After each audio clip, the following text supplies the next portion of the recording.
আসসালামু আলাইকুম, সবাইকে জানাচ্ছি ইএফ কিচেনে আরও একটা নতুন রেসিপির আমন্ত্রণ। ঈদ চলে গেছে আর ঈদের কয়েকদিন গরুর মাংস খেতে খেতে এক একজনের হয়তো মুখ আর ভালো লাগছে না। এখন অন্য কিছু হলে সব থেকে বেশি ভালো হয়।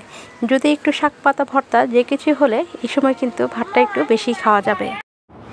তাই আপনাদের জন্য নিয়ে চলে এসেছে একটি দারুণ মজার কলমি শাকের রেসিপি। এই রেসিপিটা আমার আম্মু আমাকে করে একবার খাইয়েছিল, তখন এই রেসিপিটা আমার ভীষণ ভালো লেগেছিল। আমার মনে হয় এইভাবে রান্না করে আপনারা একবার ট্রাই করে দেখতে পারেন। এই সময় কিন্তু আপনাদের কাছে এটা অনেক অনেক ভালো লাগবে। এই রেসিপিটা দুর্দান্ত একটি রেসিপি, যা খেলে একবার বারবার খেতে ইচ্ছে করে।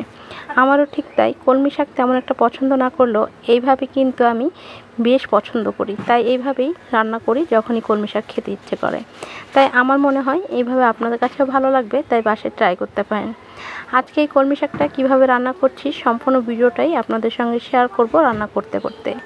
আর আজকের রেসিপিটা আপনাদের কাছে যদি একটু হলে ভালো লেগে থাকে তাহলে অবশ্যই সেটা কমেন্টের মাধ্যমে একটু জানাবেন। তাহলে চলুন দেখে আসি কীভাবে তৈরি করছি আজকের এই মজাদার কলমি শাকের রেসিপিটা। কলমি শাক রেসিপিটা তৈরি করার জন্য প্রথমে আমি একটি ফ্রাই প্যান অলরেডি কড়াই বসিয়ে দিয়েছি। দিয়ে দিচ্ছি পর্যাপ্ত পরিমাণ তেল। প্রায় এখানে 3 টেবিল চামচের মতো আমি তেল ইউজ করব। আর তেলটা গরম হয়ে আসা পর্যন্ত অপেক্ষা করছি। তেলটা গরম হয়ে আসলেই এখানে দিয়ে দিচ্ছি আমি পেঁয়াজ কুচি। এখানে একটি মাঝারি সাইজের পেঁয়াজ কুচি দিচ্ছি, কারণ এই রান্নাটাতে অতিরিক্ত বেশি পেঁয়াজের কোনো প্রয়োজন নেই। আর এখানে দিয়ে দিচ্ছি কাঁচামরিচ। কাঁচামরিচ আপনি যে পরিমাণ ঝাল খান তার থেকে অর্ধেক পরিমাণ কাঁচামরিচ এখানে দিবেন। আর অর্ধেক পরিমাণ কাঁচামরিচটা আপনি আলাদা করে রেখে দিবেন। আমি কিন্তু আলাদা করে কাঁচামরিচটা কিছুটা রেখে দিয়েছি আর কিছুটা দিয়েছি। স্বাদ মতো লবণটা অ্যাড করে দিলাম। দিয়ে এবার সব কিছু একত্রে ভালোভাবে পেঁয়াজটা আর মরিচটাকে একটু ভেজে নিব। পেঁয়াজ মরিচটা যখন হালকা একটু ভাজা হয়ে যাবে তখন এখানে আমি বাকি মশলাগুলোকে অ্যাড করব। দিয়ে দিচ্ছি এখানে আমি 1 চা চামচ রসুন বাটা। এখানে কিন্তু আদা বাটা দেওয়ার কোনো প্রয়োজন নেই, তাই সম্পূর্ণ বাটাটাই এখানে রসুনটা ইউজ করবেন। যথাযথ আজকে আমি শাক রান্না করছি আর শাকের মধ্যে রসুনটা খুব ভালো যায়, তাই রসুনটা দিয়ে ভালোভাবে মিক্স করে নিচ্ছি। তারপর বাকি জিনিসগুলো এক এক করে অ্যাড করে দিচ্ছি। দিয়ে দিচ্ছি এখানে 1 চা চামচ হলুদের গুঁড়া। দিয়ে দিচ্ছি 1/2 চা চামচ জিরে গুঁড়া। এখানে মরিচের গুঁড়া দেওয়ার কোনো প্রয়োজন নেই, সম্পূর্ণ রান্নাটাই কাঁচা মরিচ দেওয়া হবে তার জন্য। এখন সব কিছু একত্রে ভালোভাবে মিক্স করে সামান্য পরিমাণ পানি দিয়ে মশলাটাকে খুব ভালোভাবে একটু কষিয়ে নিতে হবে। এবার আমি ঢাকনা দিয়ে ঢেকে মশলাটাকে খুব ভালোভাবে একটু কষিয়ে নিচ্ছি। মশলাটা যখন এরকম কষানো হয়ে যাবে সে পর্যায়ে এখানে আমি অ্যাড করে দিব চিংড়ি মাছ। আর এই চিংড়ি মাছটা আমি আগে থেকেই কেটে ধুয়ে পরিষ্কার করে নিয়েছিলাম, সেই চিংড়ি মাছটা এখানে অ্যাড করে দিলাম। চিংড়ি মাছের লেজটা আমি রেখে দিয়েছি দেখা সৌন্দর্যের জন্য, আপনারা চাইলে এটা ফেলে দিতে পারেন। এখন খুব ভালোভাবে সব কিছুর সঙ্গে মিক্স করে চিংড়ি মাছটাকে আমি 2-3 মিনিটের মতো কষিয়ে নেব। চিংড়ি মাছটা খুব ভালোভাবে একটু কষানো হয়ে গেছে, সে পর্যায়ে এগুলোকে খুব ভালোভাবে একটু নেড়েচেড়ে মিক্স করে দিচ্ছি। আর এখানে অ্যাড করে দিব কলমি শাক।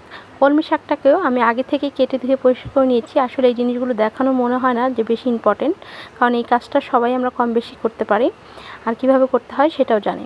এখন কলমি শাকগুলোকে দিয়ে দিয়েছি। আর শাকগুলোকে একটু বেশি করে ভালোভাবে ধোবেন, না হলে কিন্তু শাকের মধ্যে বালু থাকে, তার জন্য কিন্তু পরে খেতে একদম বাজে হয়ে যাবে, তখন এই শাক আর খাওয়া যাবে না।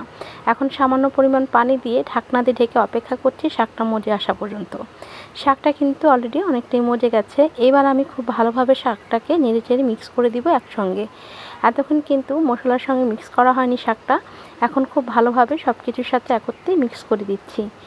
দিয়ে এবার আমি আবারও ঢাকনা দিয়ে ঢেকে রান্নাটা হয়ে আসা পর্যন্ত অপেক্ষা করব, কারণ এই শাকের মধ্যে যে পানিটা উঠবে সেই পানিটা দিয়ে কিন্তু এই রান্নাটা হয়ে যাবে, তার থেকে বেশি পানি দেওয়ার কোনো প্রয়োজন নেই। এবার আলতো জালে আমি সুন্দর করে এটাকে বসিয়ে রাখছি। এবার উপরে কিছু কাঁচামরিচ এভাবে দিয়ে দিলাম। দিয়ে এবার ঢাকনা দিয়ে ঢেকে এটাকে 3-4 মিনিটের মতো এভাবেই রেখে দিব।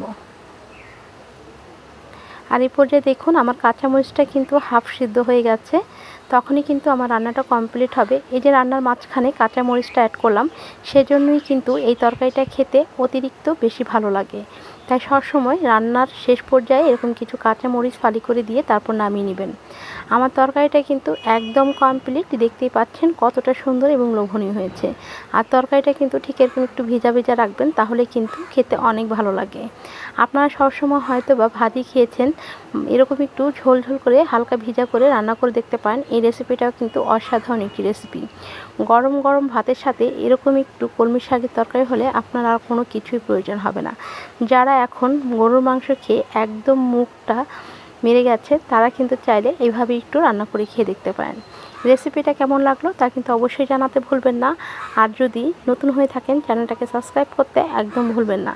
চ্যানেলটাকে সাবস্ক্রাইব করে পাশে থাকা বেল আইকনটা বাজিয়ে দিবেন। সেই ক্ষেত্রে ইএফ কিচেনের নতুন নতুন এবং সহজ সহজ রেসিপিগুলো সবসময় আপনার কাছে পৌঁছে যাবে। দেখা হবে হয়তো আরও কোনো এরকম নতুন নতুন রেসিপি নিয়ে। এই পর্যন্ত ভালো থাকবেন, সুস্থ থাকবেন আর আমাদের জন্য দোয়া করবেন। আজকের মতো এই পর্যন্তই। আল্লাহ হাফিজ। আসসালামু আলাইকুম।